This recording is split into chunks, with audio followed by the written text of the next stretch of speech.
young lady.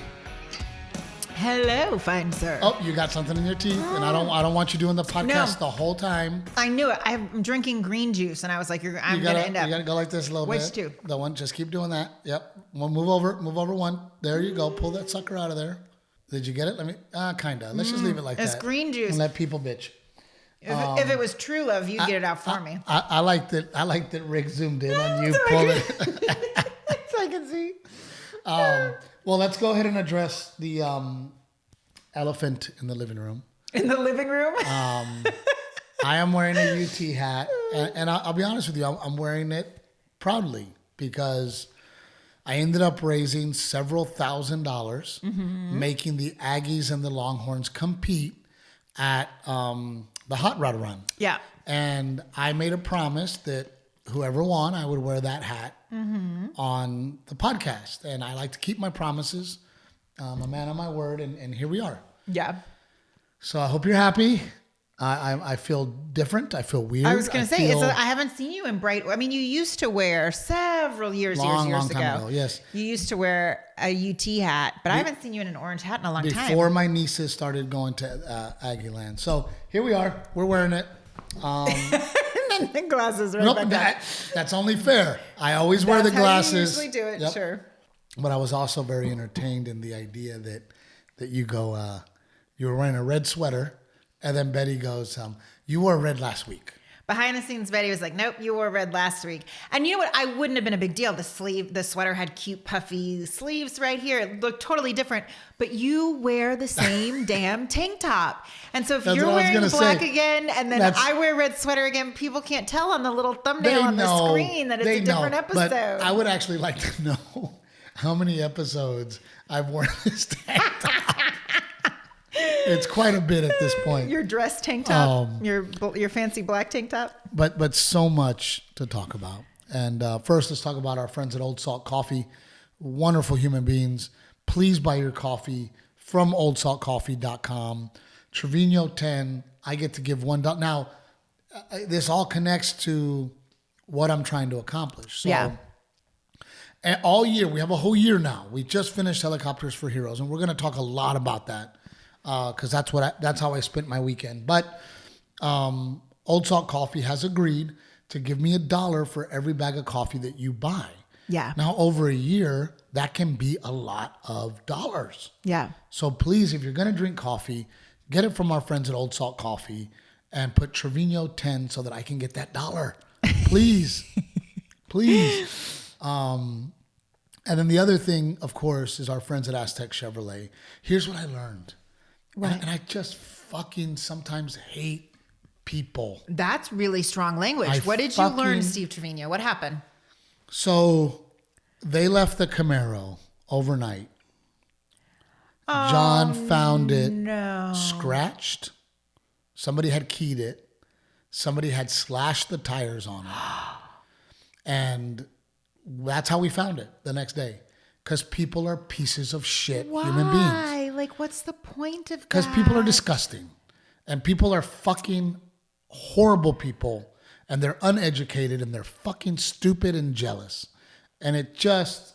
it broke my heart. Awful. It broke my heart. When a car is wrapped, do you then have to like rewrap the entire thing? How do you fix that? I don't know how they fixed it. But I know that they made sure to fix it. But, God, I'm just... You just wonder where are these humans coming from? Who are these humans? How do they do that and go to bed at night? And look, I'm hoping that it was some dumb kid.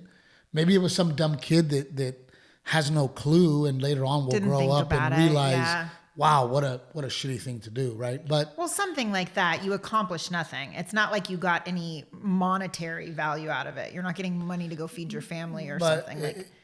It just made me so sad. Mm-hmm. But lots to talk about. And before we get to Helicopters for Heroes, and by the way, that's why my voice is gone, because I spent the entire weekend literally 18 hours a day using my voice. And it was freezing. It was so cold. But I want to talk about, something you talked about right before this podcast where,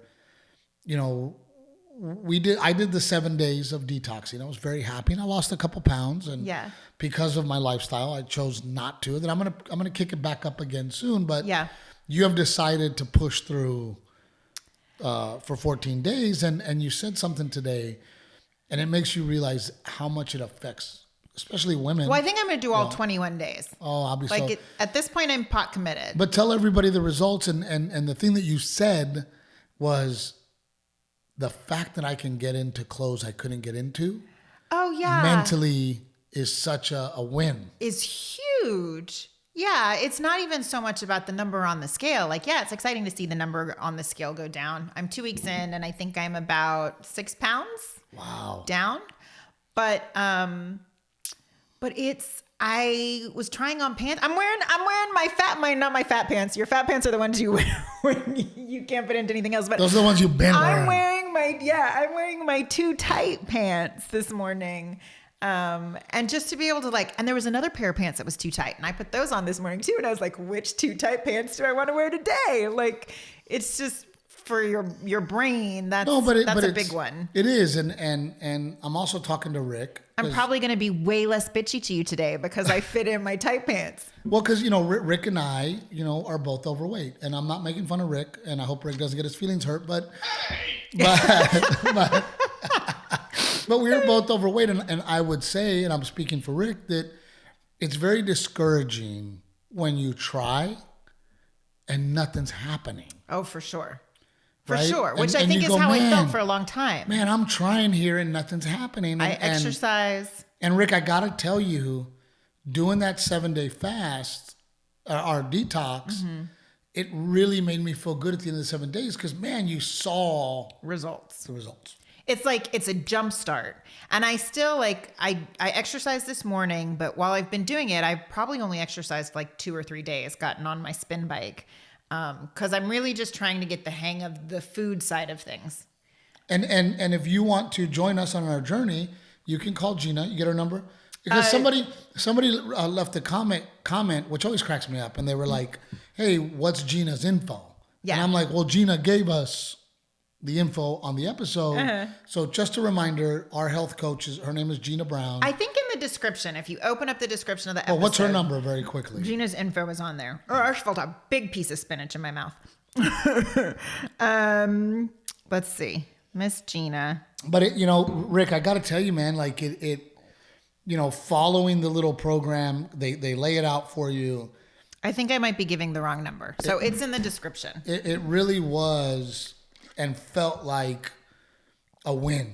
And when you feel that win at the end of 7 days, because normally you do something for 7 days and you go, what the hell, man? It's just not, so to feel that win and go, oh man, because I lost 3 pounds in that 7 days. Well, and look, a lot of it is water weight, right? That first week, it's just it's water weight and just kind of cleaning out your system, flushing it out. But man, it felt good. And for the ladies too, I can imagine, like you said, very frustrating when you have that pair of jeans that you used to wear. Yeah. And then all of a sudden you can't wear. Oh, well, no, I had an audition the other day where I was playing a news reporter and I had to put on a suit jacket, which I haven't worn in a long time. And none of my suit clothes fit. None of them. And not the skirts, not the pants, not the jackets.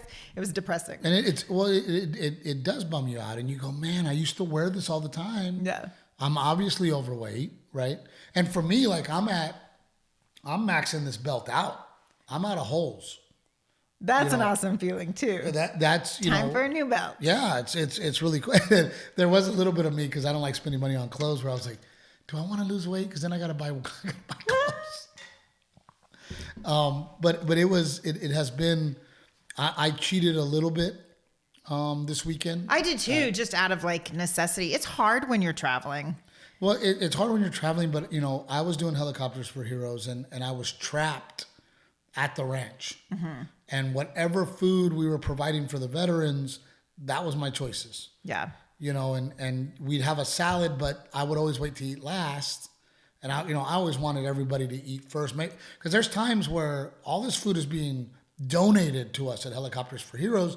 I want to make sure that our veterans, our sponsors, I want to make sure that they all get food. Yeah. So much so that we had a brick oven pizza guy come out, which They were fantastic pizzas. Oh, my mom said they were delicious. Delicious, but they could only make so many pizzas. Yes. You know, and we actually ran out of pizzas. By the time I got pizza, it was Little Caesars. Yeah. And nothing against Little Caesars, but I didn't get the brick oven, thin crust deliciousness, right? Which I'm totally fine, right? But it left me without a salad option, because we did have a salad. Boom, that was gone. That was gone. I didn't get the good pizza that was brick oven pizza. And then it was pasta. And pasta, I got the hot and ready. Yeah. Right. So it was what it was. And I told, but again, being aware, telling myself, I will have a slice right now. Yeah. Instead of, normally I would sit down and I would murder 4 slices of pizza. Yeah. And then I'd be miserable. So this time it was, I'll have a slice now. And in a couple hours, if I get hungry again, I'll have another slice. Yeah. So I only had 2 slices of pizza that day, but it was within 2 hours, again, trying to be more aware. You know where it got me was when we got back from Helicopters for Heroes, when we got home on Sunday, or when I got home on Sunday, because we were traveling separate. I was just like hungry and needed something. And once I deviate from the plan, then it all goes to shit. I'm like, well, at this point, like I screwed up. And if it's like, if I don't follow it to a T and I veer off course, yes. The wheels fall off. Yeah. Right. And I don't even want to talk about WinStar Wednesday. We're not even going to talk about it. But because, you know, we all get it. I go to casinos. I usually win. I did not. And that's not why I want to talk about it. Yeah. I was just so offended by how bad the dealers were. At WinStar? Oh, my God. Rude. It was just sad. So let's not talk about WinStar. Okay. There's so much to talk about for Helicopters for Heroes. Yeah. Now, you know, I train with Chief, and of course Garrett goes to jiu-jitsu. And we talked about this. And there's a man there, and he always walks in. He's a super fit guy. Yeah. But he's an amputee and a veteran, and I wanted to make it special, you know, and I wanted to make it fall on his lap. I didn't want to tell him a month ago, hey, I'm inviting you to this. Yeah. Right. So that week, this is Wednesday. I go up to him. I go, hey, AJ, I'm Steve Trevino. He goes, yeah, I know who you are. Right. I go, Friday, Saturday, Sunday, you're mine. And he goes, what? I go, I really, really need you to come to this event that I hold. I want you to come. And he was like, yeah, no problem. I'll volunteer, whatever. The best part about AJ, didn't ask details. He knew that I asked him to be there, and he was like, I'm there. Showed up Friday, and the festivities began. Well, and you got to tell people, it was one of those things where, like, because we had crazy weather again in Texas, flights got canceled. There were people who couldn't come in, like vendors getting to the location. Yeah, normally we would have everything set up and ready by Wednesday night so that we could get there Thursday and set everything up. So, you know, our tent people didn't come in until Friday morning. Our tables and chairs didn't come in until Friday morning. Volunteers didn't make it in because it was too icy. We had an ice storm. We were freaking out because we're like, man, are we even going to get to fly? Yeah. Right? Yeah. Are we even going to get to fly? And I got to tell you, man, and it's so interesting to me. We raised, and I don't want to lie, but it's very close to, give or take, $800,000. This whole year with different things that you guys have hosted. The whole year. That's amazing. And one of the ways... That's amazing. Isn't that amazing? Yeah, that's really amazing. And our benefit, the people that are going to be benefiting from that money, we always choose different people, is U.S. vets. And they spend their time getting veterans off the streets, rehabilitated, and into houses. So... Well, it was really, really cool to hear them speak at the event, because they also have... someone who comes in and helps these guys write a resume. And they also have someone who they like partner with other businesses in the community so that these guys can get decent paying jobs, you know, because they're very capable. I think it's a really, really amazing organization. The other guys were Homes for Freedom. Mm-hmm. And these guys actually build homes to put them in. So it was a perfect marriage, because U.S. vets, after they've rehabilitated them, after they've got them a job, They want them permanently off the streets like we all do. Yeah. And then we give them a house. But in a home that these guys, that's accessible for them with their wheelchair or, whatever they need. So those were our beneficiaries this year. And what people don't realize is 1 in every 9 homeless people we see on the streets is homeless. Is a vet. 1 in every 9 homeless person is a veteran. And U.S. Vets does such a great job of getting them off the street. So, and I got to tell you, man, my heart is so full right now. And I'm so happy. And it still feels very selfish. Well, no, you know what I got to say? It was really cool because this was my first year to go, was just to watch how people interacted with you. And it was really cool to see, one, it's like these people weren't treating you like Steve Trevino, the comedian. They really got to see Steve Trevino, the very human, kind-hearted man that I know. And it was just really cool to see people appreciate you for that, independently and completely unrelated to anything you do comedy-wise. We ended up very short on volunteers. So, man, I got in there. And I was literally being the trash man and the bag lady. And I was dumping trash. And I was setting up tables. And I was setting up chairs. Yeah. And because my goal is we have all our beneficiaries. We have, so the people that attend Helicopters for Heroes, they are our honored vets and honored guests. Mm-hmm. So we had 42 wounded warriors there. With AJ made 42. And then we also had the people who are our sponsors, and depending on how much they give us money-wise, are allowed to bring X amount of people as their guests. Mm-hmm. Then the other people that are there are people that U.S. Vets gets to invite, and homes, and I'm saying it wrong, but and then, Russ from Raven and Velocity Outdoors, he's now a big part of the organization. So everybody there is there for a purpose. Yeah. And because, and my goal, look, I don't care that you gave us X amount of dollars. If you are here and you are a sponsor, yes, we're going to take care of you. Yes, we're going to put you in a helicopter. It is not about you. Yeah. It is about the 42 veterans that we have there. And our goal is to give them a weekend of a lifetime. So full shooting range for them, all the food they could eat, all the drinks they could have at night, the flying, and we had Independence Fund, who was a beneficiary before. They come up to me and they go, we're going to give you $7,000 worth of merchandise to hand out. So I would go up to these veterans and be like, hey, you get any Helicopters for Heroes gear? Oh, no, I haven't had a chance to go over there. I'm like, well, go over there. Here's $250. Go buy whatever you want for $250. And I think one of the best compliments at the end of the weekend, and I try to talk to all of them. Yeah. I like to go have up to a them, moment with each one. have a moment, go up to them and say, man, and then they thank me. And I go, don't thank me. This is all about thanking you. Yeah.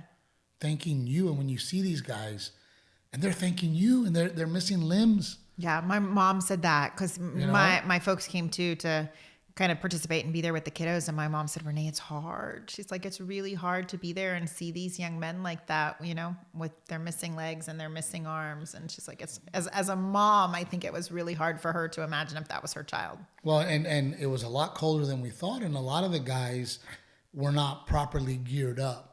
And when you go in the helicopter and you're going 130 miles an hour, it is cold, right? Yeah. Someone was like, I'd stick my hand out to shoot and then I'd bring it back in and put it by the heater, and I'd stick it out and then I'd bring it back in because it was so cold. It was so cold. So a lot of the guys did not have the proper jackets, the proper stuff. So I'd go up to them and be like, hey, are you about to go up in the helicopter? And they go, yeah.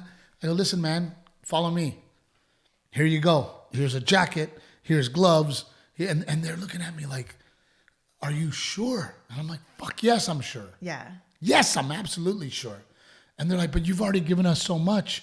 And I'm like, fuck you, man. You've given us so much. Yeah. It just, I'm sorry.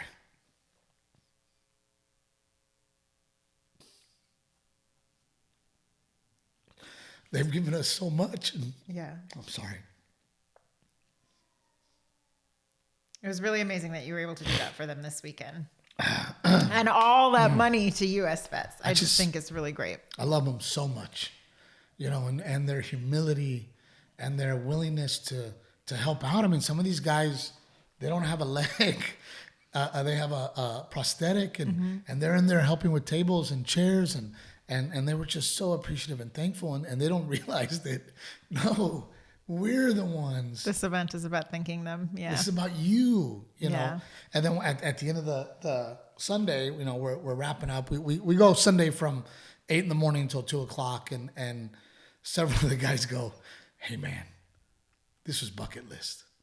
So this is the best weekend of my life." Yeah, a guy told me that too. I forget what he said it was on his bucket list, but he goes, "I've checked off a lot of things on my bucket list. I've gone alligator hunting, and I forget what else he said. Jumping out of a plane, I think, was another one." He's like, "But this tops them all." What? And he, one of them grabbed me and just hugged me, and he goes, "Thank you." He just kept whispering in my ear, "Thank you, thank you." And I was just really overwhelmed, Yeah. and it's a lot of work, and all of you, and then we have a very new friend that has become a very good friend of ours through the hot rod run. Yeah. John's brother Jerry and Justice came out to hang out. They were amazing. They saw that we didn't have enough volunteers, and boom, I mean, these guys were, and I noticed that Jerry is a lot like me. Mm-hmm.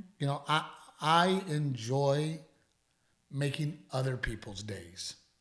That's what I love to do. Yeah. I love to give. I don't like to receive. I love to give. I love to serve. I love to be. I mean, I was picking up plates, and several of the guys were like, "Steve, you don't have to pick up plates." Yeah. And I'm like, "Look, I'm not here to be a comedian. I'm here to make announcements. I'm here to be your host. Yeah. I'm here to keep things moving along and exciting, and I'm here to serve."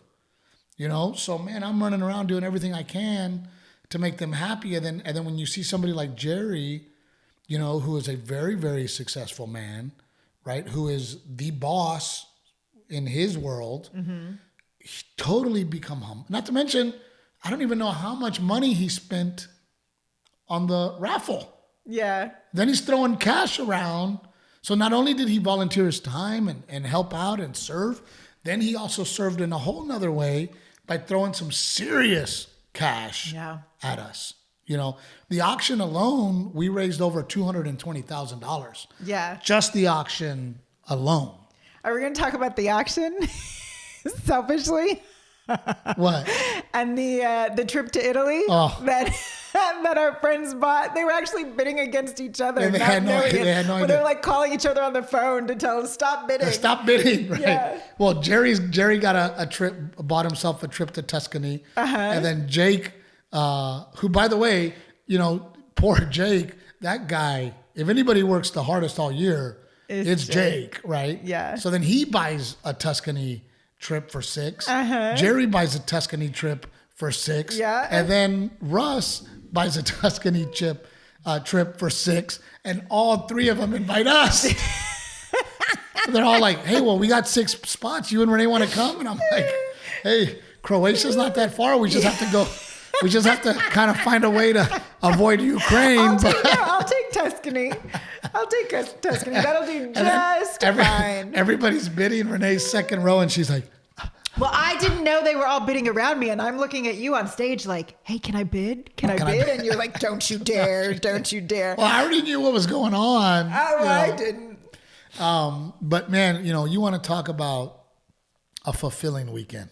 Yeah. And I got to tell you, man, the Durrell Foundation out of Corpus Christi, Texas. Durrell. I feel like you're saying it. Yeah. Yeah. Wow. I got to tell you, man.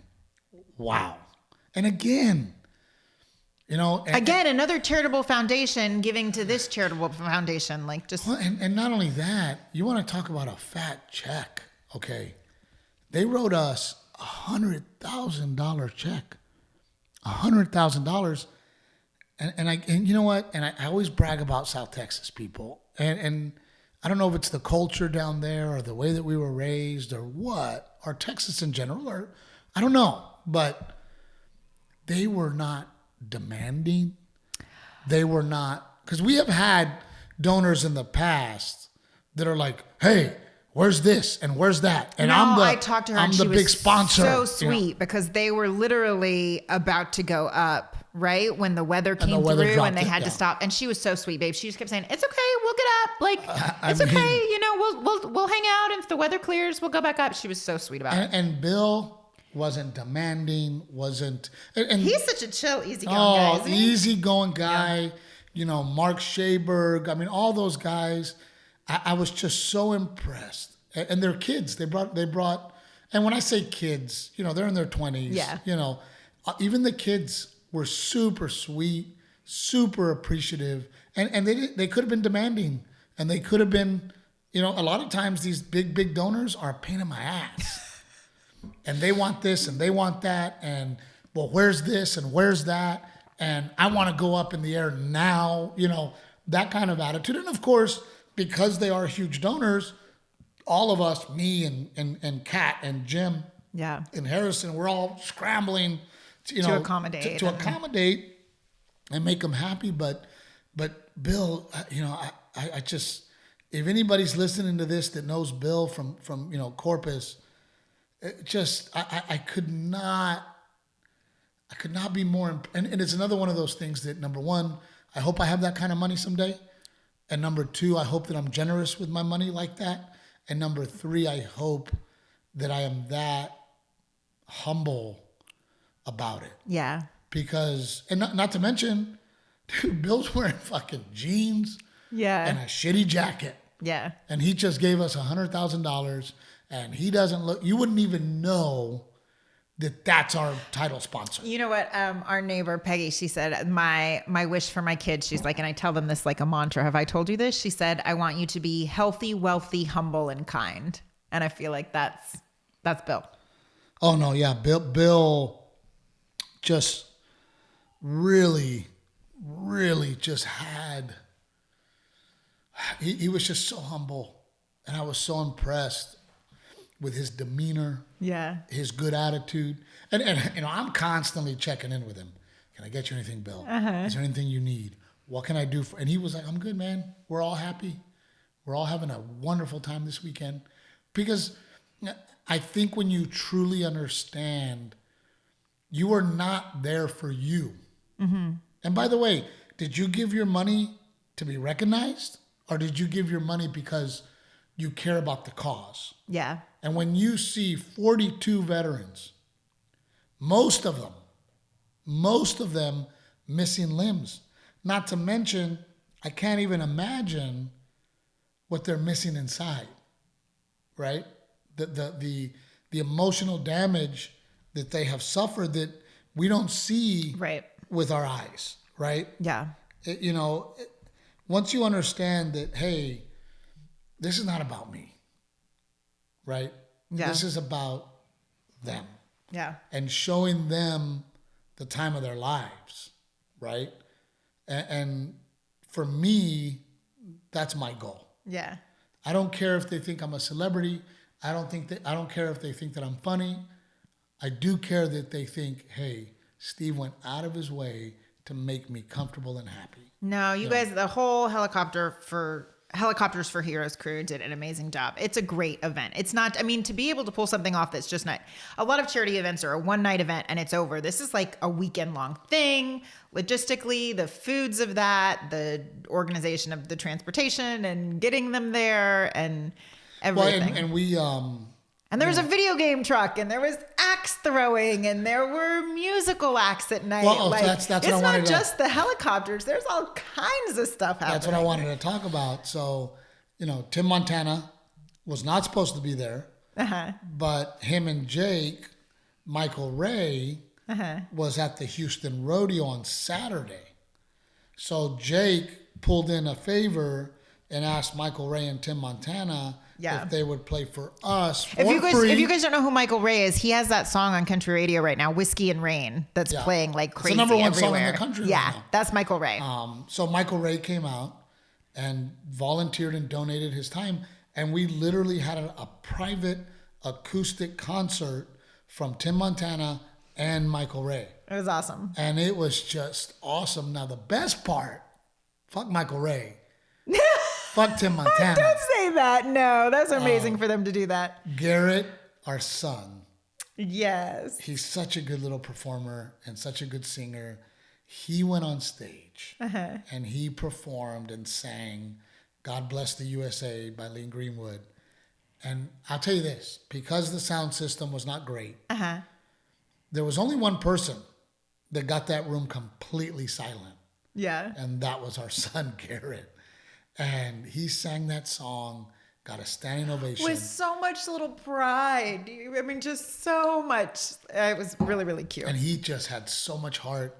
And I mean, I don't think there was a dry eye in the place. Yeah. And I got to tell you, man, and you know, I try not to be the dad that's like, my son is great. No, and but my son is this. It wasn't even about that. It was like, here's this little kid like showing patriotism to these men who fought for, who fought for that. So it was just a really sweet moment. It was a very sweet moment, but I got to tell you, man, I had moments on stage when he was singing of just, I was overwhelmed with pride. Yeah. And it's a feeling that you really can't control. Yeah. I'm sitting there like, oh my God, I'm so proud of him. But it was like, it was so cool. It was important to him too. It was important to him to sing that song. Again, not for himself. Like I want everyone to see me sing. It was important for him to sing that song to those veterans. But I hammer it. I hammer it in him. And then you said something and you said, Garrett just turned 6. I don't know if he got anything out of this weekend. And well, no, I mean, look, the kid spent a lot of time in a video game truck and he loved the throwing axes. And I was like, you were so busy, And I was like, did he really have the time to sort of connect the dots? Well, and that's when we had a conversation. Yeah. And kids cannot control their face. Yeah. Right. So when he first got there, Friday, was it Friday? Mm-hmm. We got there Friday. And you see all these men missing arms, missing legs, in wheelchairs. One would walk by and Garrett would have this look on his face like, what the fuck? Right? Like, oh my God. You know? And at one point I saw him having that look and I said, Garrett, I said, do you understand what's going on here? And he goes, they all have robot arms and legs, And I said, well, Garrett, I said, they lost those limbs, most of them at war, and that's why we're here. And he goes, I know, Dad, I know. That's why we're here. He goes, because they gave so much. And I go, yes. So he definitely got it. And I think that in life in general, you really don't learn things until you experience them. Yeah. I tell people all the time, you can tell, that kid, hey, don't ride that motorcycle, right? That motorcycle is a bad idea. And the reason I know it's a bad idea is because I've lost friends on motorcycles. I've myself have fallen off of a motorcycle and survived and got lucky. I have seen my friends get paralyzed and people I know get paralyzed. So I have seen it. Yeah. You tell this teenager, hey, these things can happen. They don't believe you until it happens, and hopefully it happens in a way that doesn't take their life. Yeah. And I think that Garrett physically seeing these men walk around with these missing limbs is very important. Yeah. And then one of our speakers, Jordan, who I got to know, and he's been with us for 3 years now. He's completely missing one of the legs, but great sense of humor. I was gonna say you got to finish telling this story because you're laughing as you talk about him missing a leg. No, it's just me and him had such a good time talking shit back and forth to each other. Yeah. And he would call me short, and I would go, man. I've been on my feet all day. I go, you've been on your foot all day, and we were just, and that's another thing about these veterans is we live in a world that people are so sensitive to words. Uh-huh. And here you have these guys missing limbs, and they don't care what you say to them. Yeah. They could care less. They love to laugh. They love to talk shit. They love to make fun of themselves. They have a great sense of humor. Don't tiptoe around them. Just have an honest some of them conversation. can't tiptoe. But they just have these wonderful sense of humors. And Jordan, very funny guy and very well spoken. Well, this year we finally said, hey, man, you got to tell your story. Yeah. Man, again, I'm a big softie when it comes to my boys, man. I cried again. I don't think there was a dry eye in the place when he was done talking. And he basically has said that Helicopters for Heroes saved his life. He explained to us that he was sitting in a bathtub with a gun, ready to take his own life. Yeah. And he gets a text message from a fellow vet inviting him to Helicopters for Heroes in 3 weeks. And he said, you know what?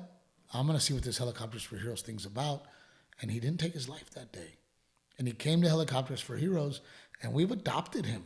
Yeah. Not only have we adopted him, he, Russ, one of our big sponsors and board members from Velocity Outdoors and Raven Crossbows, hired him Saturday. Yeah, at the event. Hired him to kind of spearhead their charitable arm. And when you hear stories like that, it just the whole weekend just filled my heart. I mean, it was a lot of work. Don't get me wrong. I mean, I've lost my voice. I was exhausted. Jake was exhausted. Poor Jim. Kat, Salamanca, everyone. that guy. I mean, he was there all week setting up. Yeah. Harrison, and again, when you see these guys and none of them are asking for credit. Phillip Brooks started the whole damn thing. None of us would be there without Phillip Brooks. Rhett donates his ranch every single year. That's amazing. And not a word. He doesn't say, hey, y'all need to clean up, or hey, somebody's disrespecting my land, or don't put that there. Man, he is all in, and he doesn't say a word. Yeah. I'm having to introduce people and go, this is Rhett. He owns the ranch. And they're like, oh, you own them? Because he hasn't said a word. Yeah. Phillip Brooks this year begged me. Phillip goes, don't say my name. Please, do not say my name. He's like, you guys are doing a great job. I'm so happy with the way things have grown and become. Please don't say my name. But I'm like, fuck you, dude. You started this. Yeah. Gunny. You don't see Gunny inside. The man has got to be 60-something years old. Right? We call him Gunny because he's an old Gunny from the Marine Corps. And dude, this guy, he is on the flight line, running the flight line in 20-degree weather with a wind chill factor of 9. It was cold. And the man, you don't see him. And when he does come in to do the prayer before we eat, he's peppy and he has a good attitude and he's having a great time. Yeah.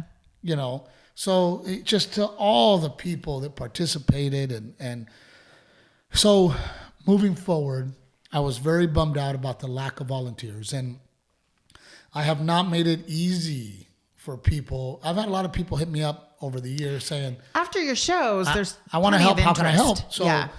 I think we need to put a button on Helicopters for Heroes that says, I want to volunteer. I want to be there. I want to serve. And I want to be Steve's volunteer. Yeah. So that we have them lined up. And I'd rather have too many volunteers than not enough. Yeah. That was the hard part about this year was I really couldn't entertain with my comedic talent because I spent most of my time cleaning up. Yeah. Sam and her girls, cleaning up. Yeah. Walking around. Jeremy from Triple J Armory, him and his dad. He was amazing. And his they brother. were amazing. Yeah. Oh my God, they're nonstop. Yeah. So we just need a little more help next year, and due to the fact that the weather held a lot of our volunteers back. Yeah. And due to the fact that, because we started so late, there was very little communication as to what needed to get done. And that was my fault. Well, I was going to say, yeah, just, logistics, coordinating and stuff like that. Well, we get there Friday and Coordinating we're the completely volunteers. behind. Yeah. I mean, I'm talking about, we got an event to start and I don't have tables. I don't have chairs. The barn has not been swept, not been cleaned out. Yeah. I mean, we're there's no lights. We're setting up. I mean, it was insane. Yeah. As soon as we walked in the door, it was, let's go. Yeah. Right? So hopefully next year, weather permitting, that things will go a little more smooth. Well, this was the 10th anniversary, and I think you guys did an amazing job. It was an amazing event. Really, really cool. I'm very proud. And again, I'm proud of you. You should be. All of you guys. It was amazing. But it really sometimes, because I get so much out of it, it feels selfish, and it feels like, man, did I do this for me? Yeah. Because I get so much out of it, right? It recharges. Oh, well, that's what I was going to say. I me. think when everyone leaves, even though you're exhausted, when everyone leaves like that with their hearts full, that's a win. successful event. That is the win, and that is the goal. And I just, I know I'm leaving some names out, but I'm just so proud of everybody that came out and was a huge, huge part. Yeah. And it doesn't have to be a huge part. We have a couple people there that zero money came out of their pocket, but man, they busted their ass. Yeah. Right? They cleaned tables, they folded tables, they stacked chairs, everything that needed to get done. Man, they were there busting their humps, and making an event for these guys. And I love that one of the veterans, man, y'all need to give us a duffel bag when we get here, because our suitcase is not going to hold all this. It's not going to hold it all. But please go to helicoptersforheroes.com and I hope that having this conversation with my wife in front of you guys, you realize, how beautiful this event is, and that if you want to help just a little bit, just get your coffee from Old Salt Coffee. If you buy 100 bags or 15 bags or 10 bags throughout the year with the code Treviño 10, you've just given me $100. Yeah. And you got your coffee, I got my $1, and that now where that money's going. Yeah. And we're just so proud, man. And it was awesome. And forgive my voice for not being good. Forgive me to all the Aggies out there. For wearing this Texas hat, but I'm sure it's coming off as soon as this podcast episode is done. But I made a promise that I would wear it if they won, and they did win, and I am proud to wear it, and I will do almost anything to raise money for our veterans and for our children. Yeah. Oh, and then Garrett did so good with his heart. Raising money. Oh, his Kids Heart Challenge. His Kids Heart Challenge. He did so good, and he raised enough money that we got invited to go. He has tickets to a Spurs game, and I think they're going to call the kids. You and I got to figure out a date. We're going to do it because there's a couple of dates, and I think they have the kids courtside for a little bit. Oh, that's awesome. Yeah. Well, we love you guys, and I think that we're gathering a bunch of people on this podcast that truly care about family and faith and giving back. And if you are those people, man, stick around, because the more our army grows, the more we can affect other human beings. And my goal is $1 million this year. We hit 800,000, and I'm damn proud of that. I'm not saying that is not a huge accomplishment, but I will hit $1 million. Yeah. Oh, we love you guys. I am Steve Trevino. Oh, and I will be in Palm Beach, Florida when you're watching this. So please come out and support. Yeah. And then I'm in Tunica, Mississippi. Tunica? Yes. That's how you say it. Tunica. It's close to, what do we figure out? It's Mississippi. an hour from Mississippi. It's an hour from, not Memphis. Nashville, from Memphis. Memphis. So join me there. And then after that, we're going to the Carolinas, or Brea, California. Brea, yep. So come see us live. We're always writing new material. People ask me all the time, new material. First of all, it is extremely hard to write new material. If it was easy, everybody would be a comedian, number one. Number two, shit has to happen in my life.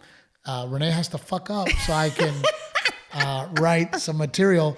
And number 3, I'll do something. it is always growing and always changing. You guys are amazing. Thanks for watching another episode. Please share us with your friends, please.